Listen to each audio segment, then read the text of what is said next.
You also focus on your employees' various zones of genius.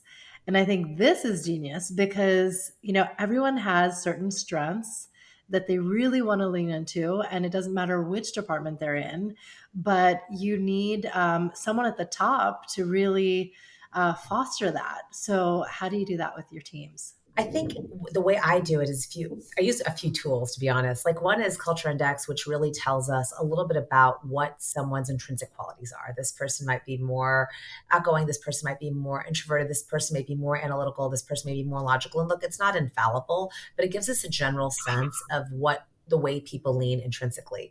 When we take that and then we start also working with people and having conversations. So every person on our team is required to have a weekly one-on-one and required to have quarterlies. And there's so many other things where we are checking in. And the questions that we ask are like, hey, are you happy? What are you doing every day that works for you? What doesn't work? What are things that you wish you could take off your plate? And what we've been really, really, really good at is moving people around within our organization in that zone of genius. And I think that that's so cool because, you always talk about right seat, right bus. For the most part, most people have been here past 90. It's the right bus. See, we need to find where your genius is going to shine. We've made up positions for people because they're so incredible and they're so great at being a Bill or Jean employee. They have the values, they understand what we do and how we do it.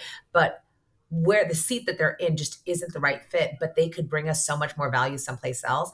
And by really focusing on people's zone of genius and not making them fit in a box, what ends up happening is we grow as a company because we're using all of the creativity, the creative power that comes from everybody's genius showing. And you just Right. have incredible people doing incredible things. Like you look to your right, like we always talk about, like we never want to look to your right or look to your left and be like, oh, why is that guy here? You should be able to look to your right and left. Oh my God, you're incredible and you're incredible. I better step up my game.